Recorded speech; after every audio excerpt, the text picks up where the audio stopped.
sports to movies. The video game business rakes in more than $20 billion a year, making bigger bucks than even Hollywood. This industry was created on products that were so exciting that people would stay up all night outside a store to get it the next morning. But how did two lines and a dot turn into the high-tech, hyper-realistic worlds of games like The Sims and Halo? It's not just about circuit boards and chips. It's about people driven by vision and obsession. Video games to me is my whole life. That's all I've done since I was 12. It's about games that have been blamed for making kids antisocial and violent. If you play too much Doom, you're going to end up going on a shooting spree. There's really people who believe this. It's about feuds, wars, and even a little bit of good old-fashioned piracy. If they were going to copy our stuff, we were going to bury them, one way or another. But most of all, it's about how a whole generation grabbed the joystick and got juiced up on video gaming. The secrets behind the games, the passion that powered the industry, and the guys who made it happen.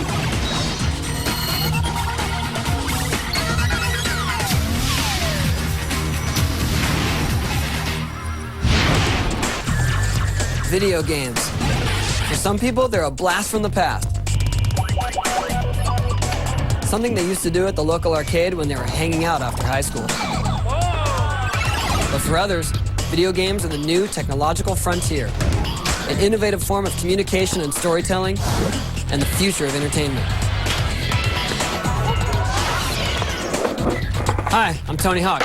A lot of you are probably used to seeing me with a skateboard and looking a little something like this.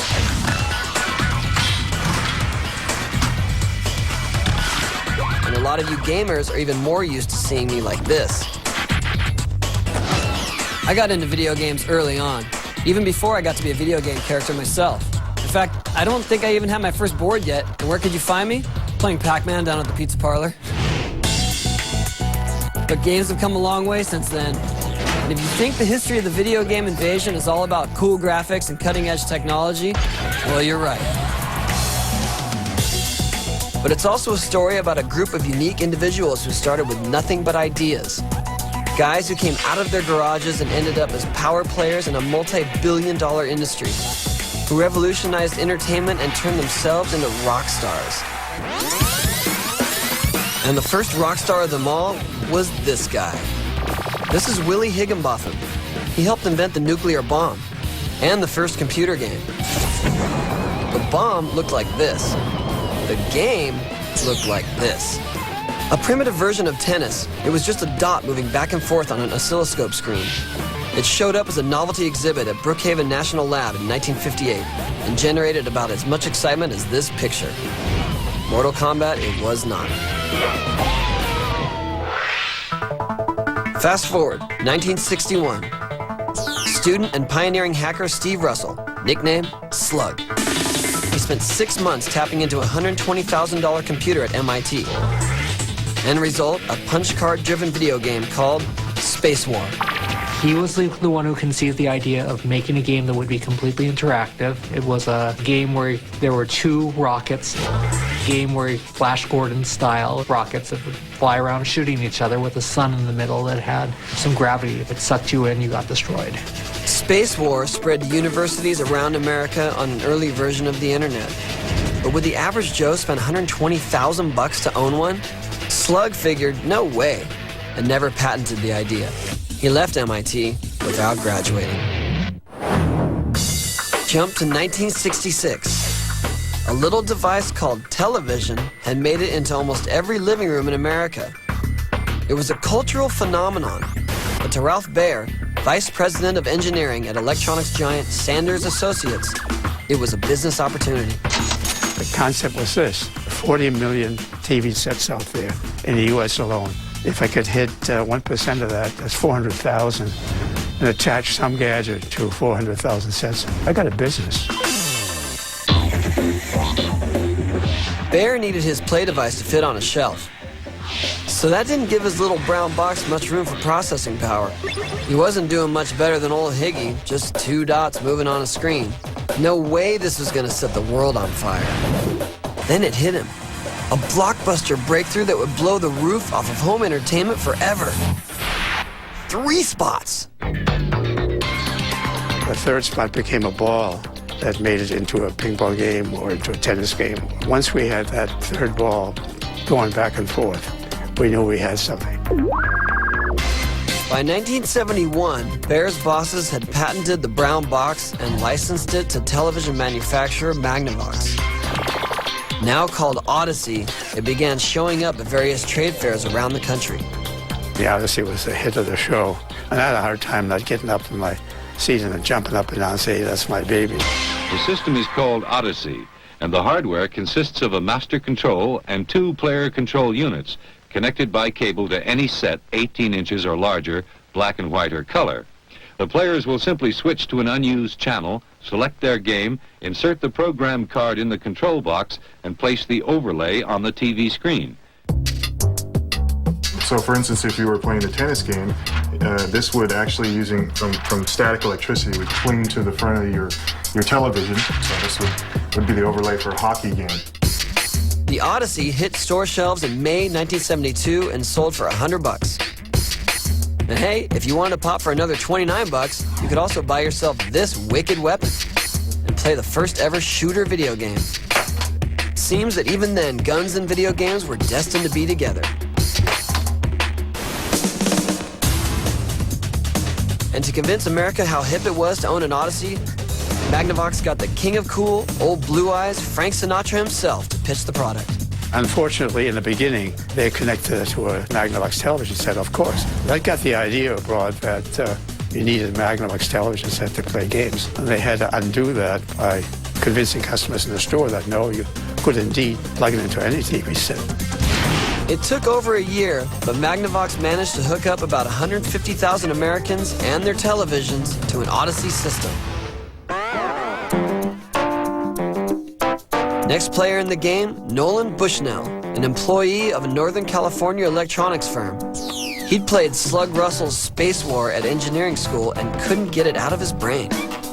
They actually thought, hey, this would be great in the amusement park, but how do you put a $1 million computer into and pay for it at 25 cents a throw? Remember, the microprocessor hadn't been invented yet.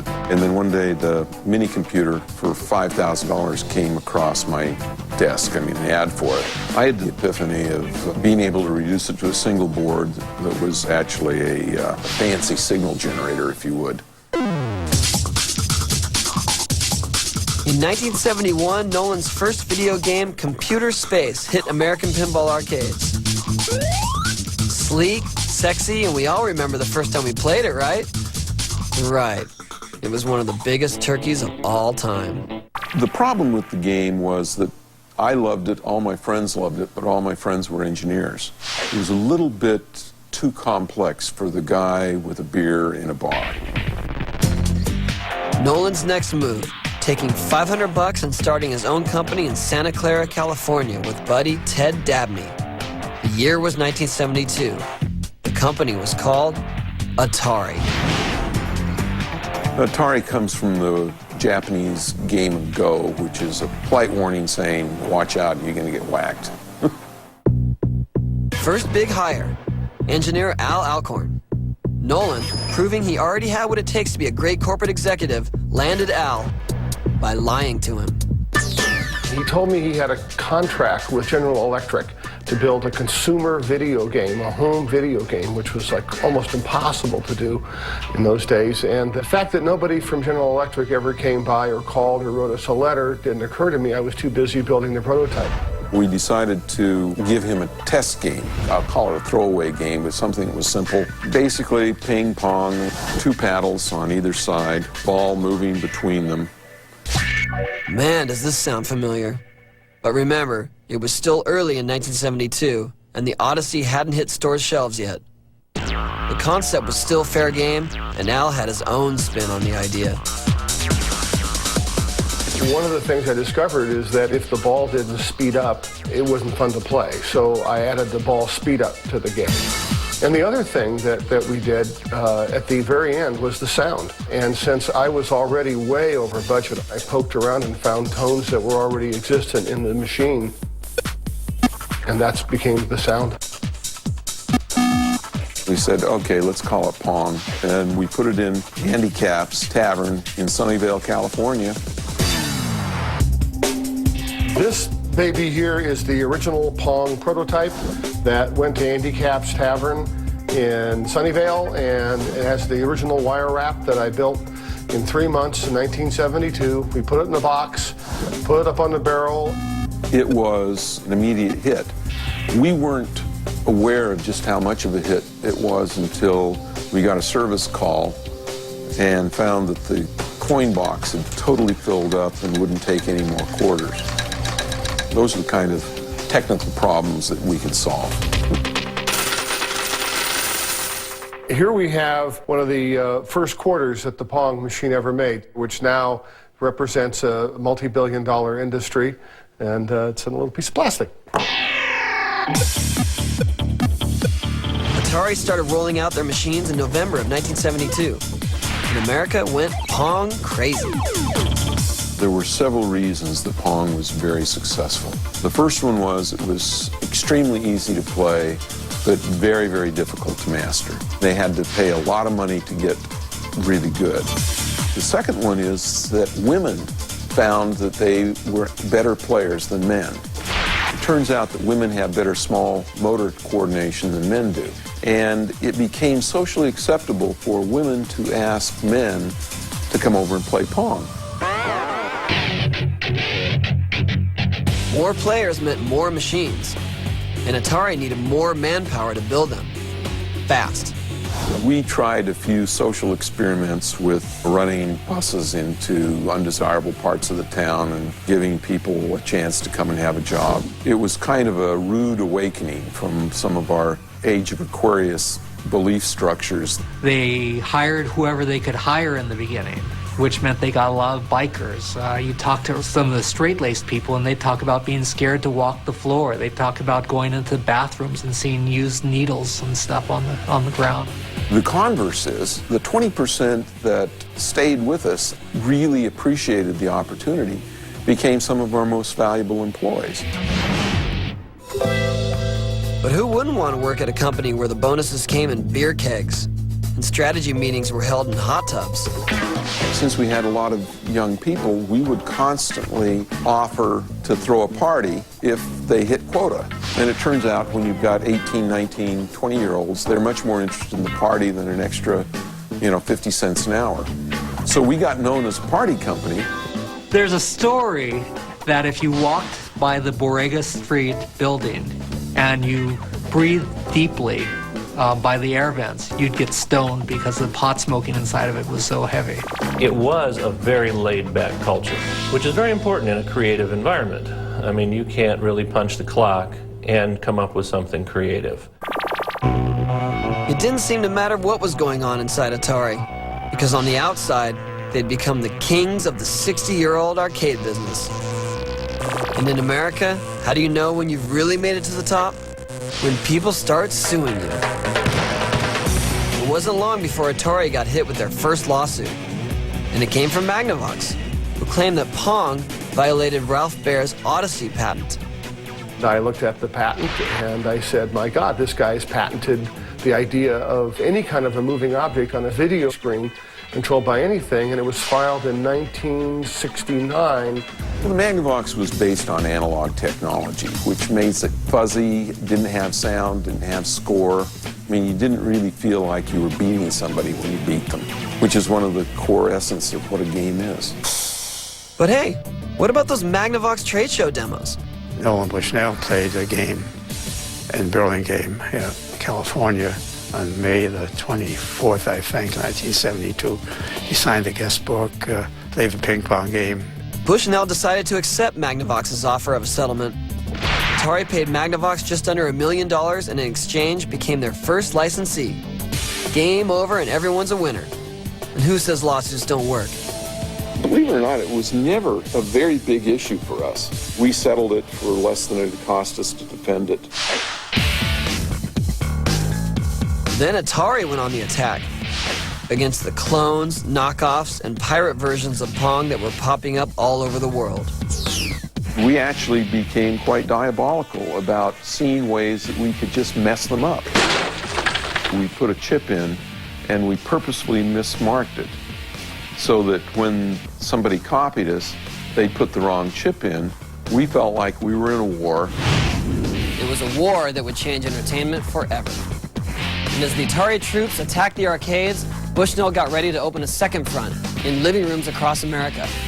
In 1974, nearly 2 years after Pong's introduction, everyone had played the game so much that 3/4 of the world's population was suffering from carpal tunnel syndrome.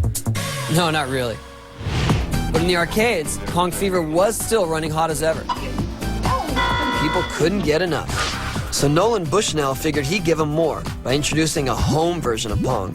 Al Alcorn said, I believe we can put Pong on a chip. And I said, let's do it. This is actually what's inside the coin-operated Pong video game. There's about 75 integrated circuits on this, and that was all replaced by what's in this. Atari cut a deal with Sears, and over 150,000 home Pong units flew off the shelves during the 1975 holiday season. Now the established gaming leader, Atari was the place where top programming talent wanted to be. Steve Jobs showed up unannounced one day, wanted a job. He was unwashed, unkept, smelled bad, had no degree. Al Alcorn's secretary came to him and said, what do I do? And Al Alcorn's comment was, well, we should either hire him or call the cops. And Al hired him. Jobs brought along a buddy, Steve Wozniak. We hired Steve Jobs, and we didn't know that we sort of got Woz along with the package. He was never an official employee of Atari, but hung out with Jobs a lot in the labs. They did Breakout, actually. There was a line of bricks, and he tried to break the bricks away by knocking the ball against it. It was Pong, only it was Pong turned vertical. Pretty soon, Jobs and Wozniak broke out of Atari to start their own little business, Apple Computer. Jobs asked his boss to invest in the idea. Bushnell declined. The company's capital was tied up producing home Pong units and developing their next home console concept. They called it... The VCS, the Video Computer System, was the 2600 and became universally known as the Atari.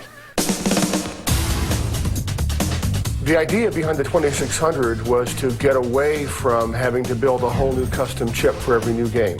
So if we could make the game just be in a cartridge and software, we could release it much faster and much cheaper than we could with a whole new game.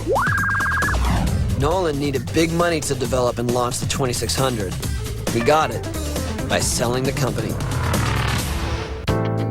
Warner Communications, headed by Chairman Steve Ross, paid Bushnell $28 million for Atari. Not bad for a $500 investment. Plus, Nolan would still draw a paycheck as the company chairman. In October of 1977, supported by a handful of games like Street Racer, Indy 500, and Combat, the Atari 2600 hit the streets. It was a bomb. It did nothing. They didn't get them out in time for Christmas. They didn't sell the ones that were out there. And Warner hit the roof. The net result of that was they removed Nolan and put in Ray Kassar, who was a person from the East Coast who worked at Burlington Industries and was probably a more professional, big businessman to run Atari. Nolan was out. But don't cry for this guy. He made even more money with his next business, a chain of family restaurants called Chuck E. Cheese. Now, while all of this was going on at Atari, something even bigger was going on in a galaxy far, far away. In 1977, the movie mega hit Star Wars sent the nation sci-fi crazy. And in less than a year, a new game arrived that cashed in on the craze. Atari's competitor Midway got the arcade upper hand with a Japanese import that went by the name Space Invaders. We were all fascinated by the Pong machines, and then we were fascinated by Space Invaders, which again was just lines coming down from the screen. Ultimately, you couldn't win, but it was the first arcade machine to record and display a high score.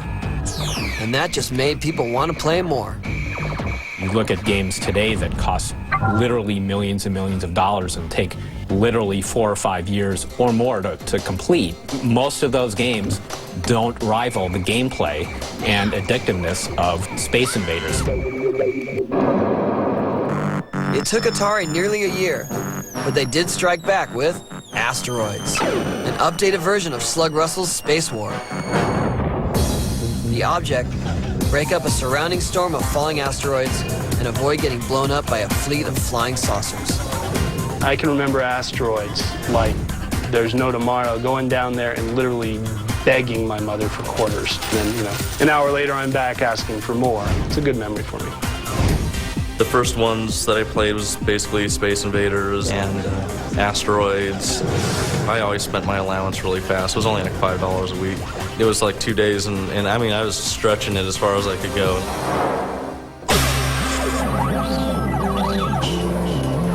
As the 70s disco danced their way into history, 1980 arrived, and true 8-bit color came to the arcade screens. Up until then, any color seen in a game had been achieved by using tinted overlays. Atari was pumping out hits like Missile Command and Battle Zone, which had a custom version built for the American military to use in combat training. One of the biggest hits of the year was Defender from Williams, an Atari rival. This was another Fight the Aliens game, but it was cooler because it had a radar screen that let you see everything that was coming your way. But there was one invader no one saw coming. Check him out. He's got a classic profile.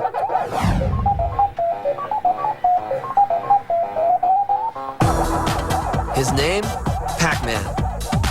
He was born at a Japanese game company called Namco and brought to the US by Atari's nemesis, Midway. Originally called Puck-Man, Midway was afraid vandals would have too much fun changing the first letter of his name. Small and yellow, he ate everything in his path. Little dots and ghosts with names like Blinky, Pinky, Inky, and Clyde. I loved Pac-Man. It was just such a simplistic movement with a joystick, and yet it was easy to play, hard to master. And that was really, I think, the secret of it.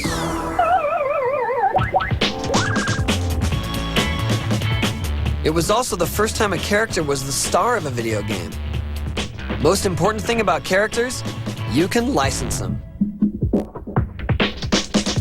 Pretty soon, Pac-Man had a song in the top 40 charts, a Saturday morning TV show, and he even made it to the cover of Time magazine. Then, a year later, Ms. Pac-Man showed up on the scene. Same profile, only this time sporting a bow and a beauty spot. There were also more mazes, more ghosts, and even bigger success. Time to head back over to Japan and a company called Nintendo. They got their start in 1889 manufacturing playing cards. By 1980, under the leadership of Hiroshi Yamauchi, the company was desperate to cash in on the video game craze. Nintendo was doing modestly well in the Japanese arcade business. They could not get a foot in the US market. In desperation, Yamauchi turned to this guy he had hired named Shigeru Miyamoto. By Japanese standards, Miyamoto was sort of a wild man.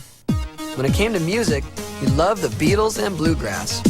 He played the banjo, and he loved designing toys. And they said, can you make a game for us? And Miyamoto started spouting off about how he'd do this and he'd do that. And then Yamauchi was like, yeah, sure. Just make us a good game. Miyamoto came up with something that had never been done in gaming. A story to motivate the action. A gorilla runs away from a carpenter and steals the carpenter's girlfriend. Carpenter chases the gorilla through a factory to rescue the girl. Hey, nobody said it was Shakespeare.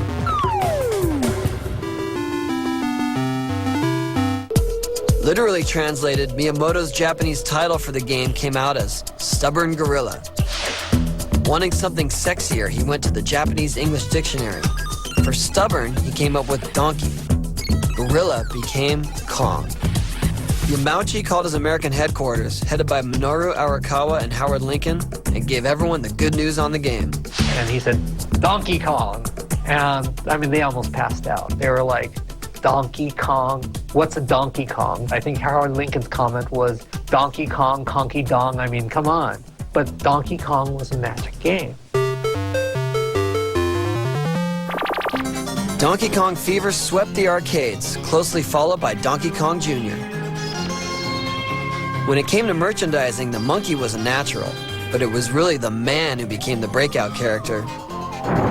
Plans were soon made to give the little guy with the mustache his own game. Everyone knew he had personality, but what he really needed was a name. American Nintendo chief Minoru Arakawa came up with the answer. Originally, he was Jumpman. And the Nintendo's landlord out here, Mario Segali, pissed off Arakawa. So Arakawa renamed Jumpman Mario after Mario Segali. And when Mario got his new name, he also got a new job as a plumber, along with a new brother named Luigi. And the Mario brothers jumped into the arcades in a series of games that are still popular today.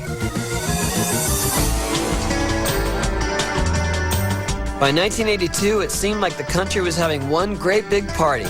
Ronald Reagan was in power, the economy was booming, and the gaming industry was taking a big slice of the disposable income.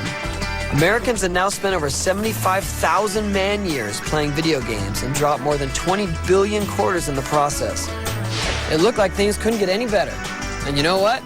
They couldn't. The players in the video game industry were about to move up to the next level and face a revolution that would tear the business apart. This was the first game I ever played. There was a machine just like it at the local pizza place. Man, it's still great. Pac-Man, not the pizza.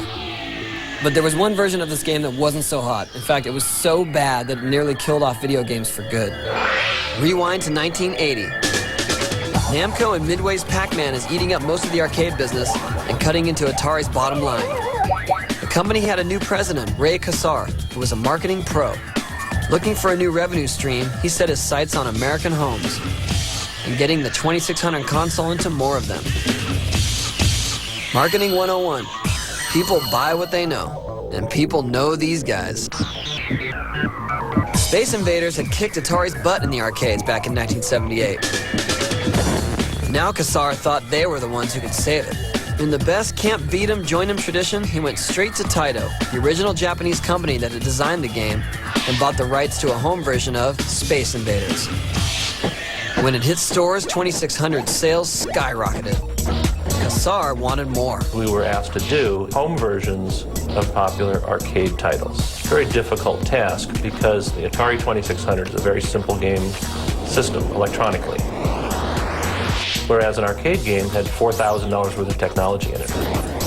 Faster than you could say asteroids, more Atari arcade knockoffs hit store shelves. Atari soon had a reputation as a profitable company and a great place to work, but only if you were in upper management. The culture changed at Atari when Bushnell was forced out and the new management came in. They didn't understand the industry. They didn't understand consumer electronics. They didn't understand technology. They had little respect for the creative work that was being done by game designers such as myself.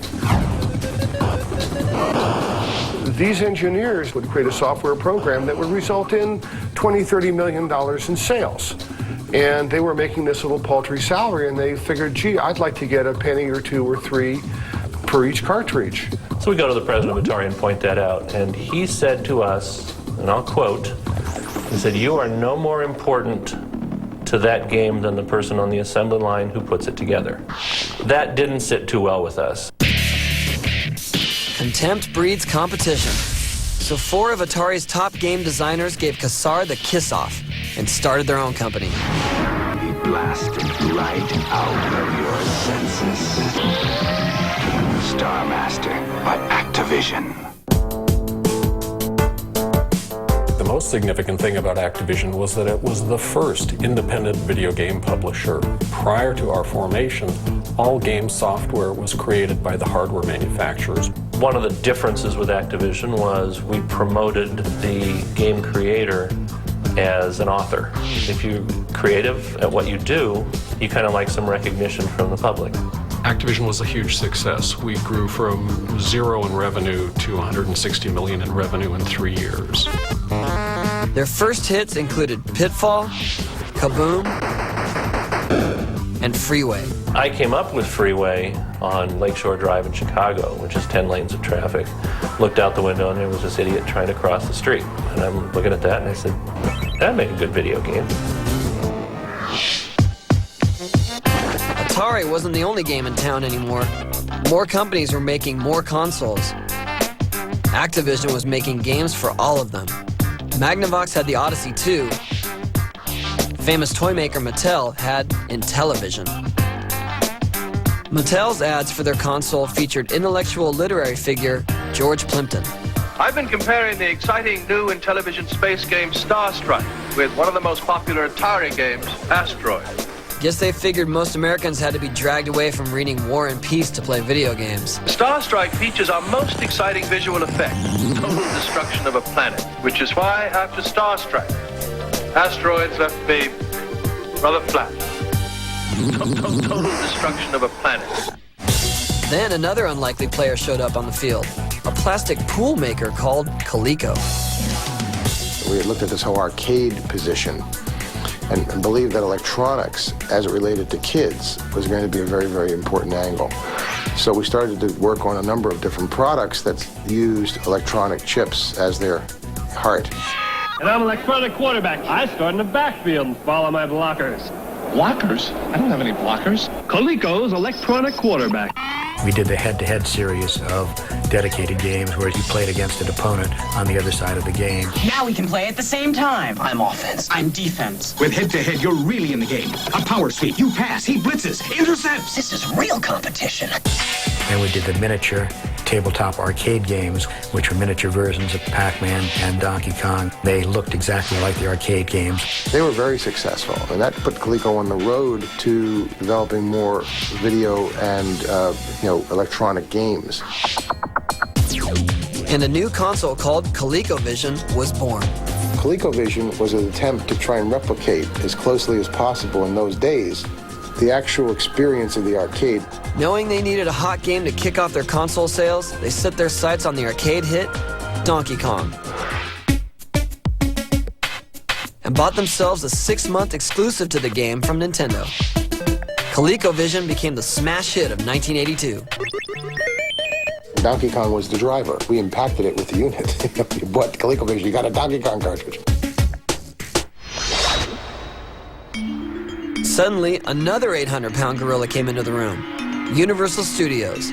They claimed that Nintendo's Donkey Kong violated their copyright on the movie King Kong, and they wanted their piece of the action. It's a great court case. They actually at one point brought in a Donkey Kong machine and played the game for the judge in the middle of the court, which was quite a scene. But the biggest laugh came when court papers, prepared by Universal's own lawyers, revealed that the original copyright holder had let the rights fall into the public domain. So in the end, not only did they lose, they had to pay damages and court expenses. Hate to say it, but we got it. Nintendo made a monkey out of Universal. And what about those monkeys who were running Atari? They were affected by waves of people leaving the company, first Activision, then there was another wave after us, and so they lost their very best programmers. Desperate, Atari licensed the arcade classic Pac-Man and ordered 12 million cartridges. It sucked. It flickered. It didn't look like Pac-Man. It didn't play well. It was hard to control. It was ugly. It was an awful game. And a financial disaster. Big time.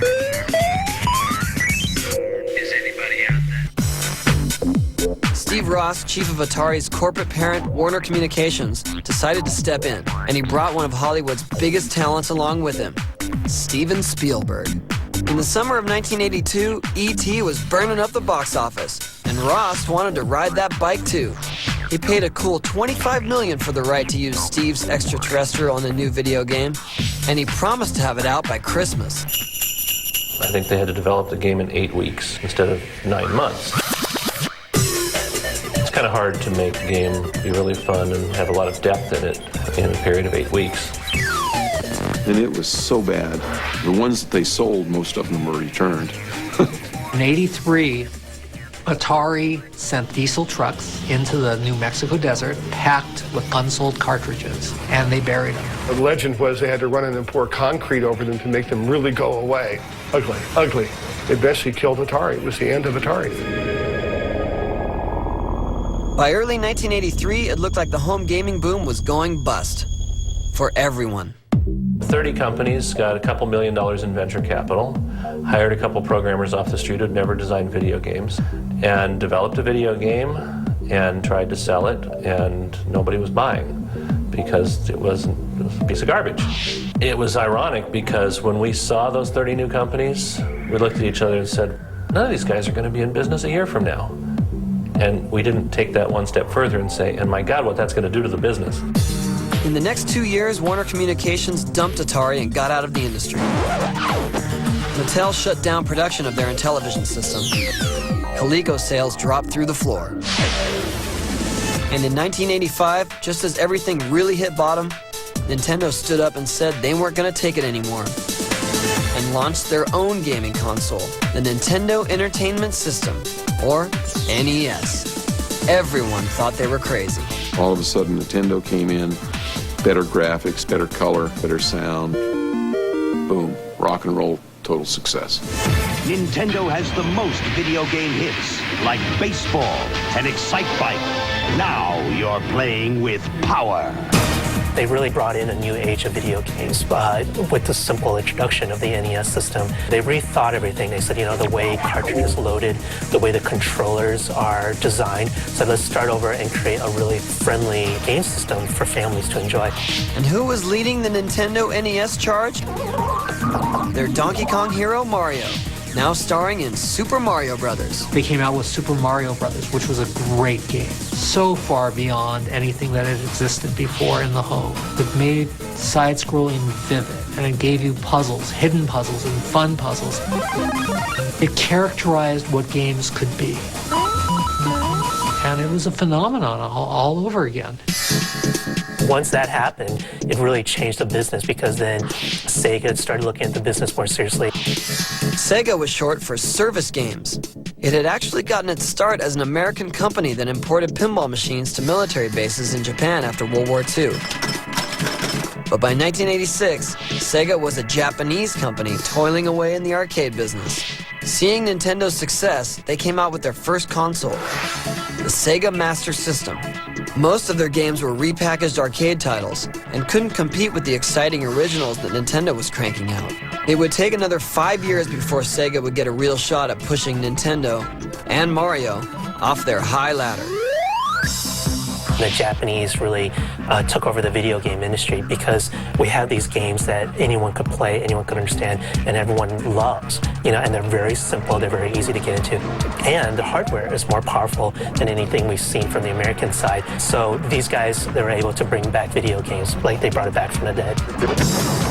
After a 5-year slump, consoles were clawing their way back into homes, only to meet a new challenger, the personal computer. We can barely remember life without them, but in the early 80s, these machines were the hot new thing. And they were about to take video gameplay to a higher level, create new competition for gaming dollars, and give game designers a new opportunity to take even more power into their own hands. You know how some people always seem to be in the right place at the right time? Maybe it has more to do with being ready to step up than just dumb luck. And the video game industry has always been packed with risk takers, people who can't wait to take their shot. Time for another chapter in our tale of two Steves, Jobs and Wozniak. Remember? Those two guys who left Atari to start their own thing? By the early 80s, their Apple II home computer was a must-buy for tech heads everywhere, at a whopping $1,300 a pop. I just thought, I have to have one.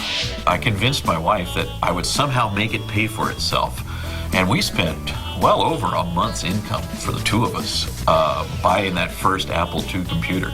And no, I guess I did make it pay for itself eventually. Computers were making word processing a breeze, and typewriters were being tossed out of office windows everywhere. Coming out of Atari, the two Steves had gaming in their blood and knew that working hard meant playing harder. So they made sure their baby was built to game. Once you have a PC on your desk, you soon realize that it's something that you can goof off on. And right from the very beginning of PCs on desktops in the workplace, there were games to play. In those days, the mid-'80s, a lot of them were just text games like Zork. And the great thing about that is because it was all text, it actually kind of looked like work. A rival PC, the Commodore 64, came out in 1982 and was even more successful. 22 million machines were sold in 1983 alone. Well, maybe because that one was only $600. When the Commodore 64 first came out, I bought one of those like the first day and spent like the next month just learning the machine, trying every last feature of it. And then the first game I did actually was on the Commodore 64.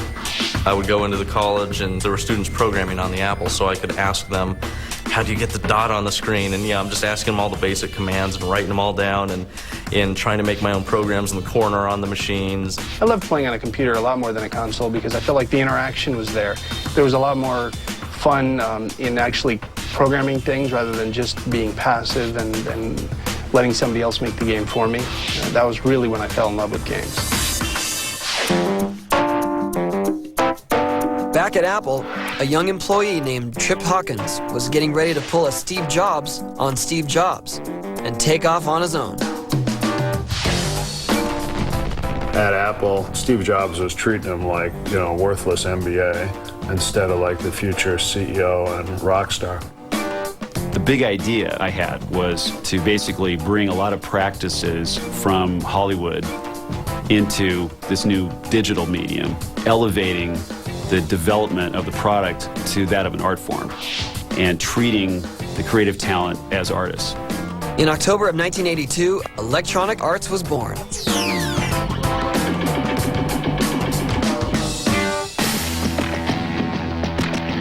We wrote the business plan in November '82, and 2 weeks later, Atari, which had just shipped E.T., announced that they weren't going to make their revenue and profit targets. What they were doing is they were spending their money on bulldozers, bulldozing all those ETs into the ground. We thought cartridge video games were done forever. So we took a big risk when we launched and only did floppy disk PC games. Tripp had to get people's eyes back on gaming, and he did it by catching their eye on the store shelves. I immediately gravitated towards thinking that the product should be packaged like a record album. And it was very successful in the marketplace in that, a lot of people really liked those early record albums.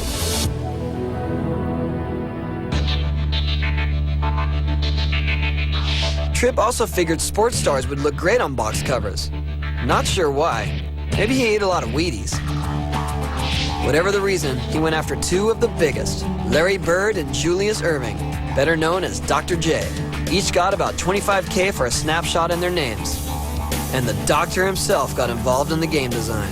We asked him questions about how he played and strategies, and we wanted to understand what kind of shots he would take from different parts of the floor and what his shooting percentages were. We exactly built it into the game. And then we said, imagine you're really going one-on-one with Larry. What would the outcome be?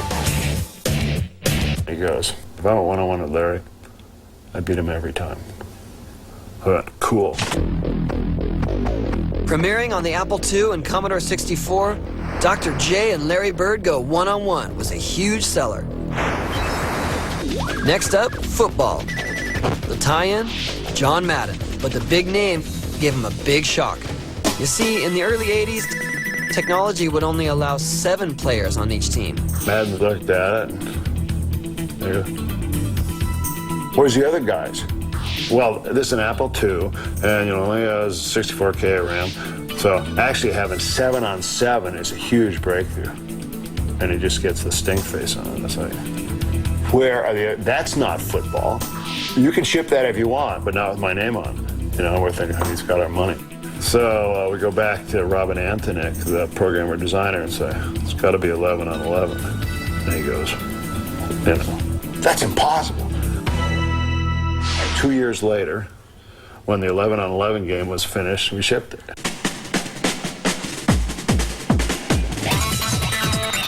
And in 1988, the ultimate video sports game franchise was born, along with one of the greatest video game marketing opportunities ever.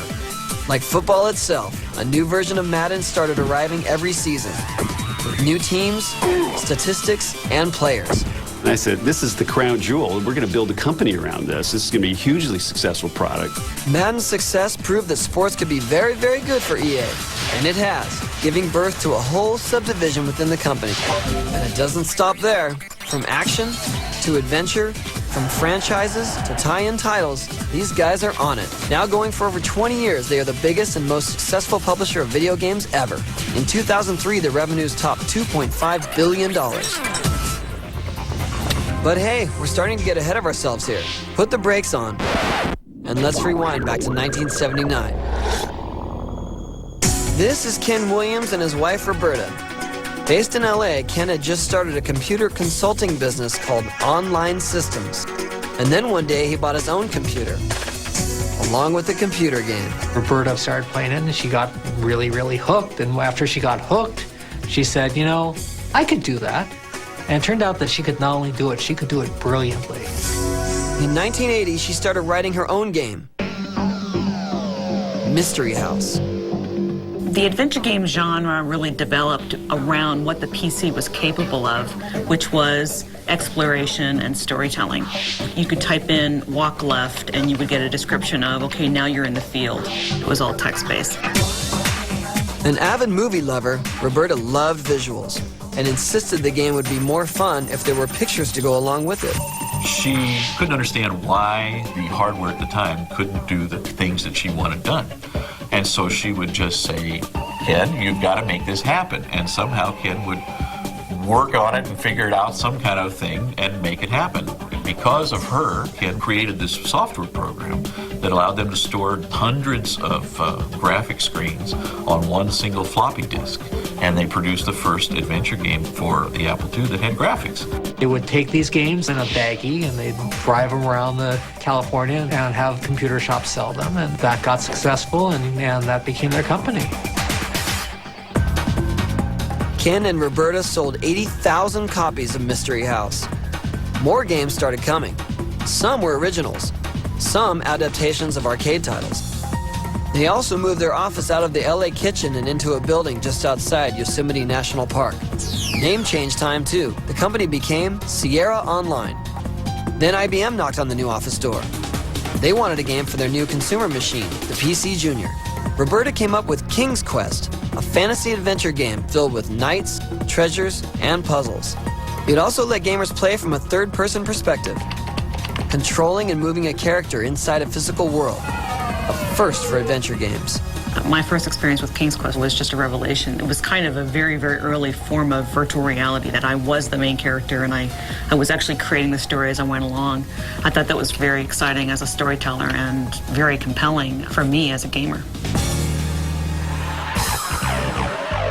Like the movie biz, success brought sequels. And a few spin-offs, too. With each game, Roberta's vision expanded, and Ken had to think fast to keep up with it. She said, well, I want color. And he said, well, Apple only has 6 colors, and they're kind of weird. And she said, well, make more than that. And so he did. She wanted sound. So he convinced Roland to produce a MIDI board and a sound card so that PCs could have music soundtracks. Because of them, the sound cards really came into the PC world. And like Nintendo with Mario, Ken and Roberta knew continuing characters like Leisure Suit Larry could be just as lucrative as franchise titles. The first Leisure Suit Larry game had a very simple plot. You were a 39-year-old Virgin software salesman in Las Vegas for one night and hoping to lose your virginity. And you could do that through a variety of means, none of which were very sexy or stimulating, but were funny. That's what made it successful. It was a risque title. Despite all of the success that Sierra and Electronic Arts were finding in the mid-'80s, their audience still consisted of a highly specialized group of tech heads and gamers. With computers becoming an everyday part of everyone's work and home life, a money-making stream of potential players was just sitting there, untapped. All someone needed was one simple game. It needed to be something that anyone could play, a game so addictive that workers around the world would have to cover their computer screens when the boss walked by. Well, that game was about to arrive. In terms of global obsession, this next game broke all the records. It was one of those classic, why didn't I think of that ideas? A game so simple no one in the world could resist playing. It was called Tetris. And next to cocaine, it was the most addictive substance being passed around in the party-hardy 1980s. And the idea came right out of Party Central. Well, make that Communist Party Central. In 1984, Alexei Pajitnov was working at the Academy of Science in Moscow. Occupation? Mathematician. His hobby? Puzzles. Alexei came up with Tetris using his computer at work. He based it on an old Russian puzzle game called Pentomino. So this is original Pentomino which I brought from Russia. And I had an idea to make two-player game with this. And I start to program it. And when I program it, I see, well, in order to put it there, you need to flip it or rotate it. That was the moment when Tetris was born. In 1985, the game was ready, and Alexei made his big launch, Soviet style. Release in Russian means that you give the copy to your friends. And that was like a forest of fire, you know. In 2 weeks, it was on every single PC in Moscow and probably in Russia, I don't know. And of course, Alexei made a ton of money, retired, and he's been sitting around sipping Stoli in his 30-room mansion ever since. Yeah, right. This was the Soviet Union, remember? It was the communist power in Russia. So basically, at that point, we are agreed that I will grant them all my rights for 10 years. So the communists did what any good capitalist would do. They sold the rights to Tetris around the world. It started showing up on US computers in January of 1988. Soon everyone was playing. At home, at work, on company time, personal time, it didn't seem to matter. The nation was transfixed. Kids, ask your parents. If they say they never played Tetris, they're lying. Tetris is very intuitive. Kids are very good in Tetris. Adult people, even senior people like these games. Everybody finds something for himself with this game. Smelling a hit, Nintendo used Tetris to launch Game Boy, their new handheld gaming device. The very big part of the Tetris success is connected to Game Boy. Somehow this platform and this game was born for each other. Game Boy with Tetris was sold in the number of 30 millions. It's a pretty big number. Not only was the game a hit, it helped establish the Game Boy as a viable and popular gaming platform that could move software in numbers that rivaled consoles and PCs, and continues to do that kind of business today.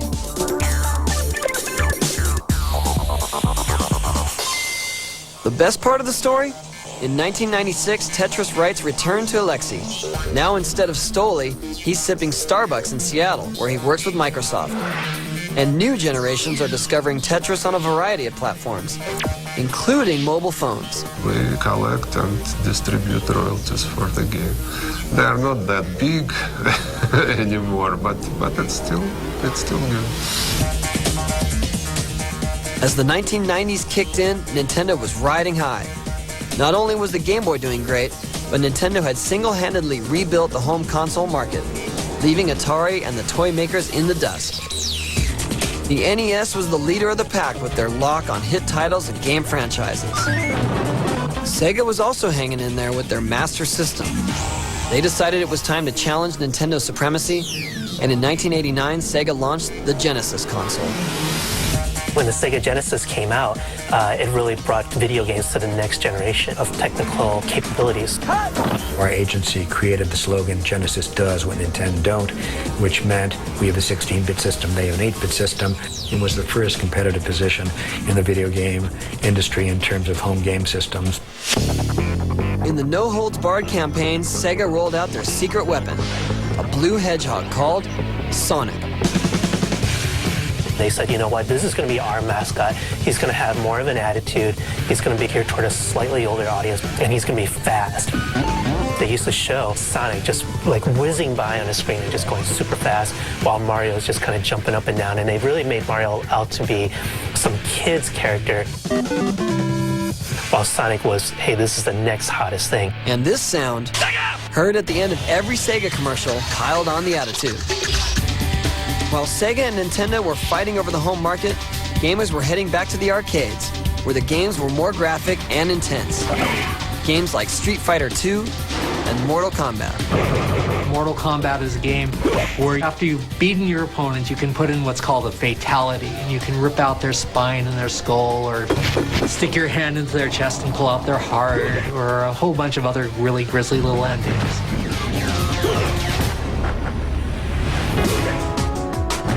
Both Sega and Nintendo wanted to match the visual quality of these intense arcade games. Sega saw possibilities in a new format, the CD-ROM. One CD could hold 320 times more data than a console cartridge. To you and me, that's just more gaming power. But just as Sega began to consider the CD-ROM, personal computers beat them to the punch. In 1993, a new game designed for the Macintosh home computer made its debut. Blue pages. It was designed by Rand and Robin Miller, two brothers who had found modest success designing children's computer games. Working out of their garage in Spokane, Washington, they crafted an immersive, interactive world. Myst. Typically, games start with a gameplay system. Ours start with a place. In our minds, we were building real places that people could lose themselves in. That they'd sit down in front of their computer, they'd turn the lights down, turn the sound up, and they'd forget that they were in this world, and they would feel like they were in that world. The graphics in Myst were what defined it, because for the first time, I think people saw stuff on their screen that could be mistaken for real images or real places. There were some terrific constraints, like we couldn't actually move the pictures in real time. So we built them very realistic, but they were still. Myst was the killer app for CD because it allowed for this incredible wealth of graphics that we had really never seen before. Floppy disks just couldn't handle the size of these graphics. Myst became the must-have game, selling 250,000 copies in 12 months. It stayed on computer game bestseller lists for the next 3 years, selling over 4 million copies. It also turned the Miller brothers into millionaires. I smile because I look back and think when we were two stupid brothers sitting in the garage, we didn't have great insight. We maybe had some good instincts, and the timing was right. For loads of gamers, Myst was a watershed moment, with its enchanting, magical graphics helping to create a completely immersive experience.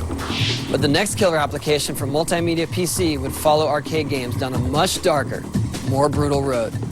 And suddenly, the video game industry would find itself in a head-on collision with the US government. 20 years after the awesome success of Pong, video games had morphed from a geeky hobby for computer engineers to addictive entertainment for the masses. And like all success stories, the industry soon attracted the attention of big business and lawmakers. Okay, let's back up to 1981 for a second. This is the original Castle Wolfenstein, a classic let's fight the Nazis computer game. When it came to action gaming, this was as good as it got. But just 11 years later, technology would take it from this to this. Wolfenstein 3D was the brainchild of id Software, a company run by two young game designers named John Carmack and John Romero. Based in Texas and both in their early 20s, they were hardcore gamers with a passion for movies like Aliens and Evil Dead, and a love for heavy metal music. Combine these influences with Carmack's recent mastery of smooth scrolling 3D graphics for the PC, and you got one of 1992's breakout computer games, especially when the buzz got out about its blood and gore content. People were quite literally blown away by it because they never seen anything like this. And it really showed that there could be this whole interesting, compelling, edgy gaming experience on a PC that you weren't able to find on consoles or necessarily in arcades. It was also one of the first games to be played through a first-person perspective. Since you needed to shoot a lot of people to win, It helped coin the video game genre title, first-person shooter. First-person shooter is where your eyes are the monitor, basically, and you get to see your hands or your weapons or whatever in front of you, so it's you. And first-person to us was the most successful interface that there was, because you didn't have to think about anything but just what you're doing in the game. But the best thing about Wolfenstein 3D was the way it was sold. With more and more computers hooking up to the internet, Carmack and Romero could take advantage of a new distribution system called shareware. Shareware was a really, really radical concept at the time, because what it basically meant is that you would be giving games away online, portions of a game, hoping that people got hooked. Here's the first third in a trilogy that you get for free, and you leave them with a cliffhanger and all this stuff, so they have to buy the other two. And it was like crack, basically, over the internet. And a lot of people got hooked on Wolfenstein's hardcore style.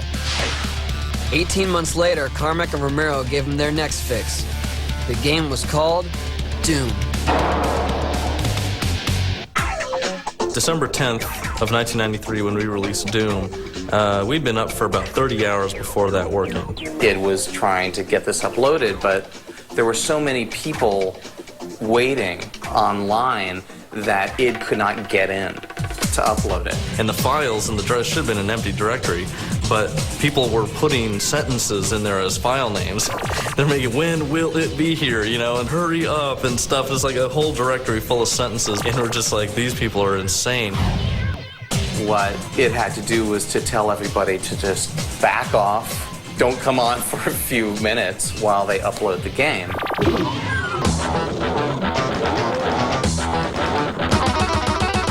When it came to graphic action and intensity, Doom pushed it farther than Wolfenstein and was an even bigger success. My most seminal gaming experience was playing Doom with my headphones on late at night with my wife asleep in the other room and being really terrified. And feeling stupid for being terrified, but still being terrified. The other thing that made Doom appealing to gamers was its multiplayer capabilities. Go, go, go. Network a few computers together, and you could start shooting at your buddies inside the same game. Here they come, here they come. Carmack and Romero called it deathmatching. Through all of pretty much 1994, I was just addicted to deathmatch. It was just the coolest thing I'd ever experienced in my entire life. For two young guys in their 20s, the success of Doom was a dream come true. Practically overnight, the id Software founders had become multi-millionaires. I totally had fun buying, you know, fun cars and houses and all that kind of stuff. Romero would show up at gaming conventions and there would be people literally bowing at his feet and doing the Wayne's World, I'm not worthy. They really were the rock stars at that time. And then when all of the controversy came out of violent games, then they had all of that too to kind of stoke their image. In the year leading up to Doom's release, violent video games had become headline newsmakers, but not in a good way. The popularity of games like Street Fighter II and Mortal Kombat among young children and teenagers had parents and lawmakers blaming video games for everything, from unfinished homework to antisocial behavior and rising street crime. In late 1993, the issue was picked up by Connecticut Senator Joseph Lieberman, who formed a Senate committee to investigate video game violence. We're not talking about Pac-Man or Space Invaders anymore. We're talking about video games that too often glorify violence and teach children to enjoy inflicting the most gruesome forms of cruelty imaginable. We are calling on the video game industry today to recognize its responsibility to the parents and children of this country. Lieberman's Senate committee wagged their finger at an uncensored version of Mortal Kombat and an obscure game called Night Trap. In the game, you play a guy who's trying to protect a house full of sorority girls that are being attacked by these fledgling vampires who apparently don't have fangs yet, so they use this grill contraption that hooks up to the neck and sucks their blood out. The game wasn't selling. It wasn't fun. It was a silly game. Lieberman called it gratuitous and offensive and ought not to be available to people in our society. His comments turned Night Trap into one of the biggest selling games of the year. The other result of the government hearing was that all major game producers agreed to set up the Entertainment Software Rating Board to rate games. Violence didn't go away, but now it came with a warning. I was actually a key proponent in the creation of the rating system for video games. So I'm a big believer in honest packaging and providing consumers with all the information they need to make a good product decision and to know what they're getting. You don't let your kids see R-rated movies. You shouldn't let your kids play M-rated games. And once that becomes more ingrained in American culture, in everyone's minds, then the whole violence issue in video games will become less of an issue. With the government battle behind them, Sega and Nintendo were now free to start beating each other up in the marketplace again. Sega fired the first volley by announcing their plan to launch a new home system called the Saturn, which would operate exclusively from a CD-ROM drive. Nintendo said, well, if they're going to do it, we've got to do it. And so Nintendo partnered with Sony, and they created a CD player for the Super Nintendo called the PlayStation. Only then Nintendo decided, you know what, we don't trust Sony very much. And they partnered up with Philips. They left Sony standing at the altar. And as anyone who's been left at the altar knows, revenge can be sweet.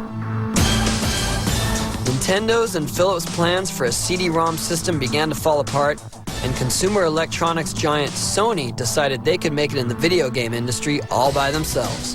They kept the name PlayStation, which I think was a real thumbing of the nose at Nintendo. Everybody knows Sony as a company that makes Walkmans and electronics, and then gradually over time, consumers have accepted that Sony represents really good quality stuff. It was a natural progression. And then with the PlayStation, they just dropped the bomb. It was incredible. The Sony PlayStation hit the shelves in September 1995 and immediately left Sega's new system, the Saturn, in the dust. Technologically, you could tell that the Saturn was way behind the PlayStation. The PlayStation handled 3D. All of a sudden, there was no competition because here's Sony, they've got a better unit. The unit's $100 cheaper, and they've got all the games. You can't compete with something like that. Especially when Lara Croft was playing on their team. Thank you. When Tomb Raider first came out in 1996, it was only available for the PlayStation. We had not only a female lead character, but a sexy one, who had big boobs and short shorts. She became really popular, and the game itself was incredible. So Tomb Raider was one of the key games that helped make PlayStation. Two of the other games that helped push the PlayStation to success were a fighting game called Tekken and Crash Bandicoot. Crash did for Sony what Mario and Sonic had done for their competitors, and the character became sort of an unofficial PlayStation mascot. Sega just couldn't compete with the might of Sony. In 1999, Sega launched another console, the Dreamcast. It bombed. Sega quietly dropped out of the console market to concentrate on game development. Sony planned to follow up the PlayStation with the PlayStation 2, which would be more of a multimedia machine, able to play CD music and DVD movies. But just when it looked like Nintendo would be the only competition, a Seattle-based company decided it was time to get into the business. Oh, and that company was just about the biggest in the US, Microsoft. There were a lot of people saying, Sony's going to replace the PC with PS2. It occurred to me that the only way to really counter that would be to make a dedicated device, to make a game console. But Microsoft was all about software and had trouble convincing people in the game business that they knew what they were doing. And we had about 6 months of not really being taken seriously because, I would show up or, some other guys would show up and say, hey, we're from Microsoft and we're making a game console to compete with Sony now. That's a hard thing to say. That's like saying we're from the government, we're here to help.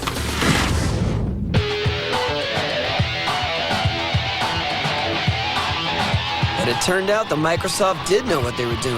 4, 3, 2, 1.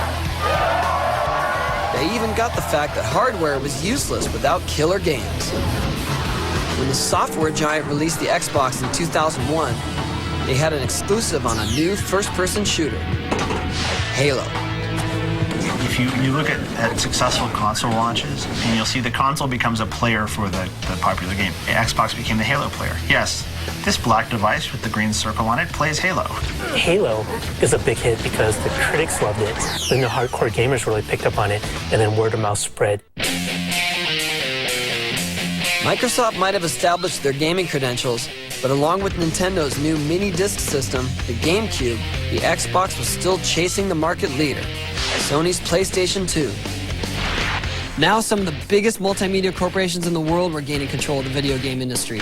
Real proof that there were big bucks to be made and that video games were now a major part of the entertainment business.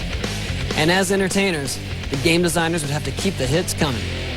Games today have gone way past the run, jump, and shoot basics of the early titles. Instead of blowing up aliens and aiming for high scores, gamers are looking for a more realistic, immersive, and open-ended experience. And the gaming audience is changing too.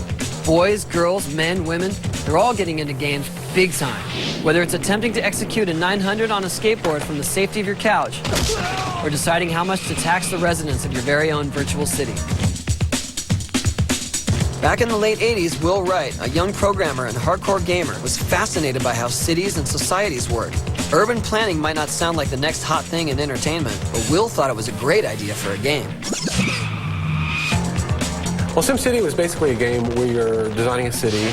It's almost like a paint program in a way. You have a palette of parts, but the parts in this case are things like roads or industrial zones or schools. And as you paint, things happen. You know, people start building houses, traffic appears on the roads, there's pollution, there's crime. So we released it in '89. It was a very different sort of game at the time. You know, at that time, still most games were very action-oriented, very clear goals. And at first, we were having a hard time getting anybody to even play it. Until a rave review in Newsweek put SimCity on the map and sent sales of the game through the roof. And a new gaming franchise was born. But the big payday came when Will applied his simulation concepts to the human form. When The Sims debuted in February of 2000, players could now build simulations of actual people and run their lives. It's effectively a dollhouse where you get to lead a virtual life, and it's really fun to play. I think it's one of the most innovative games ever made. The Sims is one of the games that my daughter will play. It's one of the games that my wife will play. Sims is one that they're immediately drawn to.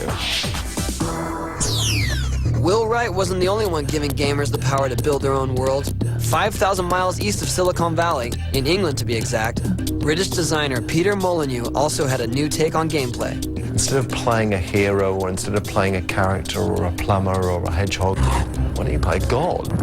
That's the most powerful thing that you could possibly be. Molyneux's game, Populous, sold over 4 million copies and gave birth to a new genre, the God game. Rather than actually controlling a single character with your godly powers, you influence lots of little characters. Just as when you were little kids and you were setting up your G.I. Joes in the sandbox or whatever, you're doing the same thing now, but with digital toys. If some gamers got juiced being God, others wanted to get their kicks by playing with a bunch of friends inside the virtual world of a game. When the internet exploded in the 90s, technology was able to deliver their fantasy. One of the first games to really hook into the concept was Carmack and Romero's 1996 follow-up to Doom, Quake. Quake enabled 16 people to play over the internet, and that really just blew it open. There started to be teams of gamers, and they called themselves clans. All right, go now. I just wake up in the morning and can't wait to go hop on the game and see who's there, or say hi, or pop in and go kill people.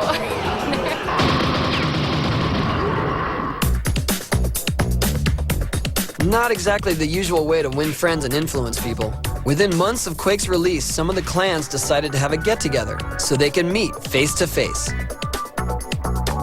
QuakeCon is really a grassroots event. It was about 50 guys that wanted to get together because they met online and thought, well, we'll just do it in Texas. And it just grew. This has become a yearly vacation. It's my time to just have fun, stay up late, sleep late, meet people I play against online. We're in a senior gaming league, and we have our own competition. Anyone over the age of 35 can play. I just have fun. We came out here to meet our fellow teammates that we play on. It's NADS, North American Destroyers. And our NADS set up a group for the younger children. We call them NITS, NADS in Training. 7 years on from their first fan fest, QuakeCon attracts over 5,000 players every summer. Texas in August, they've gotta love Quake. It seemed people couldn't get enough of playing in big groups, so game designers started coming up with games that thousands of computer gamers could play online. When you go from 16 or 8 or 32 people to thousands, it's massively multiplayer. A massively multiplayer game is where you are running the game on your PC and thousands of other people are connecting to the server, and that connection is allowing you to interact with the game and communicate with others. Hot titles included Ultima Online, Lineage, and EverQuest, the brainchild of John Smedley. In 1999, he persuaded Sony to create a whole new customer service online so that 30,000 people could play at once. We make a world for people to play in. On EverQuest, we have a 60-person team that does nothing but make this world unique every day. So when they come into work, they're changing creatures, they're adding new quests, they're looking at what the players have done and saying, okay, that's a little too easy for them, let's tweak that, or maybe that's too hard. There are dragons and orcs and fairies and giants and all sorts of creatures. And it's supposed to be a virtual world to the extent that whether you're logged on or not, the world keeps going. So much for the stereotype of a nerdy gamer playing on his own. Now gamers, including women, were joining forces to take on the challenges of EverQuest. Women are really into forming relationships, and so women do go to these worlds. You often find that they become community leaders. They become the center of a social group. Soon, millions of computer gamers around the world were logging on to massively multiplayer games.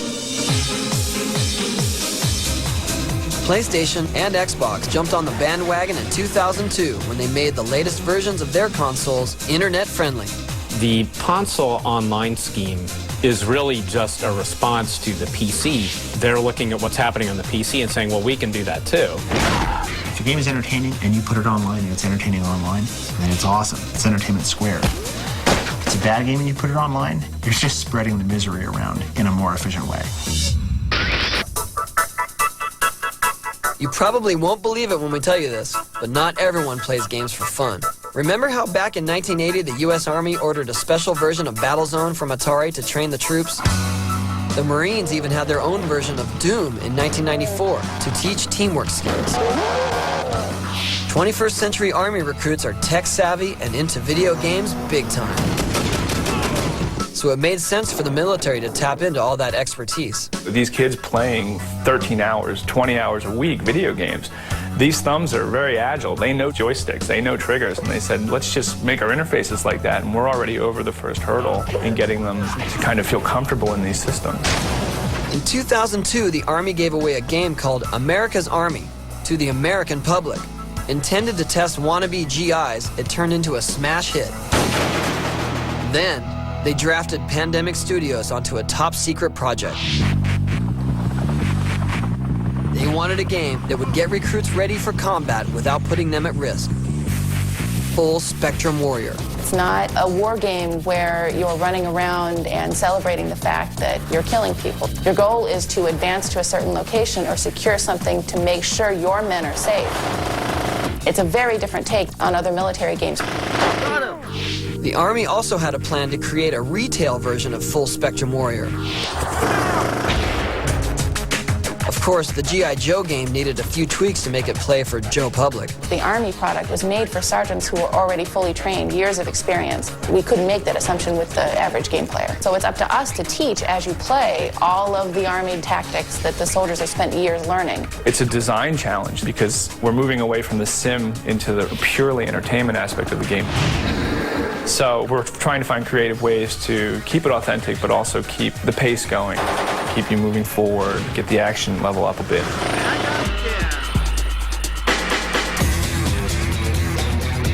Playing the commercial version might just be one of the best recruiting tools the Army could dream up. Video games actively improve your hand-eye coordination and can train you directly in things that are relevant to the military. You're planting those seeds in your head when you're really young. Hey, you want to be a super soldier, or you want to play games. The Army is the place to go. It's pretty ironic that the same government that a few years ago hammered the video game industry for damaging young minds is now using the same tools to hook and train their raw recruits. The video game industry is still full of surprises, and now the biggest surprises are not just the games themselves, but who's playing, how many billions of dollars are involved, and who wants to be part of the action. So video games have been with us since the 1970s, moving from arcades to home consoles to handhelds and cell phones like this. They've become essential entertainment for a whole generation, and with gross revenues of over $20 billion a year, the video game industry is making more money than the movie business. But they also continue to be a lightning rod for controversy. Anytime there's trouble in society, video games still get a big chunk of the blame. In 1999, 2 students went on a horrific shooting spree at their school in Columbine, and as society searched for a reason, people began to blame video games. There was a videotape, much later I think released, of Eric Harris talking about how shooting up the high school is going to be just like Doom, and the press ran with it. They just said, you know what, this is bad for America's morality. It's corrupting kids and it's causing kids to do all sorts of bad things when there's quite a bunch of problems making kids do bad things nowadays. There's no correlation between video games and human violence. Human violence has always been with us. We're in a society where politicians and the special interest groups pick on the new media. It just underscores the fact that it's not about video games at all. And with recent titles like Max Payne and the Grand Theft Auto series, the controversy continues. Who knows if it will ever end? In 2004, 145 million Americans are playing video games. That's more than half of us. And they're not all lonely teenage kids sitting in a dark room, playing for hours on end. People still have this idea, particularly in the United States, that games are something for 14-year-old skater criminals to do to avoid doing their homework. And when you point out that, you know, the middle of our demographic is, you know, the 26-year-old with a lot of expendable income is probably a professional, they just refuse to believe it. The female gaming population is actually the quickest growing segment of the video game business. Almost every girl my age has played a game in her life and would not call herself a gamer, but is. Now, 28% of video gamers are women. And for PC players, the numbers are even higher, 41%. With such a diverse audience, the industry has to use every available resource to keep them hooked. Thanks to the mega processing power of 21st century computers, programmers have been able to develop artificial intelligence, which means that non-player characters in games can apparently think for themselves. What artificial intelligence should do is look at what you, a player, enjoy and what you, a player, doesn't enjoy, and adapt the game accordingly. Not only adapt the challenges you face, the opponents you face, but adapt the storyline, adapt the world itself. Yes, ultimately we could all be playing the same game, and but having a completely different experience. Sports games are still huge, and they've kept up with the explosion of action sports like snowboarding and BMX, and a little thing called skateboarding. And there's some games here I can really recommend. With the latest one called Tony Hawk's Underground, you can email a picture of yourself to Neversoft, download it from their server, you match up the points to your face, and you're in the game. It's pretty cool if I say so myself. Whoa, not bad. Where are you from? I came all the way down from New Jersey for the Tampa Am. Talk about a surprise attack. If you stay on your board tomorrow, you'll walk away with the contest. Another method of customizing games has been around since the early 90s, when John Carmack and John Romero put out software that let gamers make their own versions of Doom. Just like hot rodders personalizing their cars, gamers could now modify or mod Doom, bringing the gaming experience to a new and even more personal level. Game over, man! I put out all the information out there for how the sectors and line segments and everything was organized. So everyone had the information, they could write tools for it, and that was the start of the whole mod scene. Doom spawned this whole culture of mod making, which was incredibly far-reaching and important because it was really weaning the next generation of game developers. Check it out. The next wave of designers can even go to school to learn how to create video games. For me, game design is a design field, like architecture. It should have courses, departments, whole schools dedicated to it. At schools like USC and the DigiPen Institute of Technology in Seattle, a degree in game design is more than just a workout for the thumbs. We want to teach people how to be critical thinkers about this rich medium that there isn't historically a lot of academic grounding to. We have the Faculty of Science and the Faculty of Fine Arts. You may not have bargained for so much math. You may not have bargained for so much physics. You thought that if you played video games, you're going to be good at it. Having more game-related studies in a university context is part of what needs to happen for games to become a more mature pop cultural medium. But future graduates will have to be pretty determined, because none of the video game pioneers are going away anytime soon.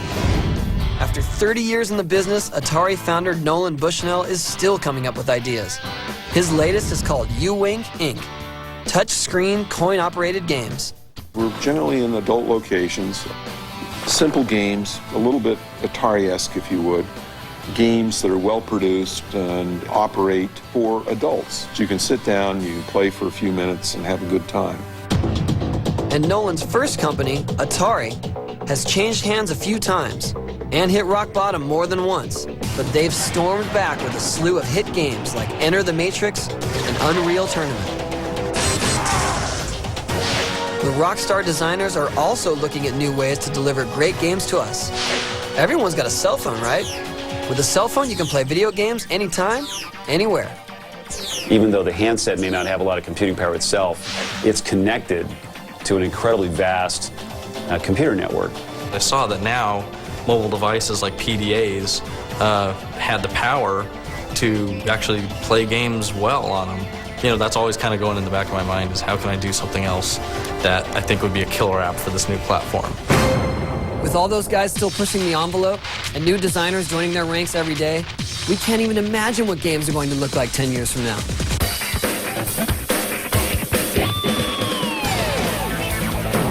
In just a few short decades, video games have led an entertainment revolution.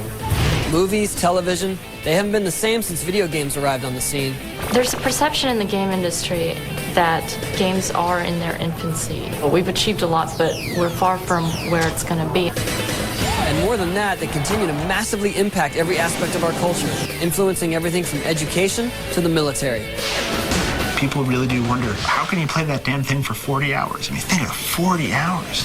Okay, it must be deep. It must be doing something for you. So the emotional experience we have with games is something everybody can have with games. As the debate over their violence and addictiveness rages on, video games also continue to drive the leading edge of computer technology, opening players' minds to new concepts of strategy and tactical thinking, and capturing the attention of the world in bold and unexpected ways. In the next 20 years, the person who is in the White House will have played Super Mario Brothers. And what will that mean for the way that they think about policy, or the way they think about resource distribution, or the way they think about problem solving? People in their 30s who grew up playing this stuff are now paying attention to it, and we don't think twice about it. And we don't think these games are just for kids. We don't think these games are destroying the fabric of youth. For us, it's just like music, it's just like TV, it's just like film. It's part of life. And thanks to the vision of the guys behind the games, there's no limit to where they'll take us in the future. The video game invasion is just beginning.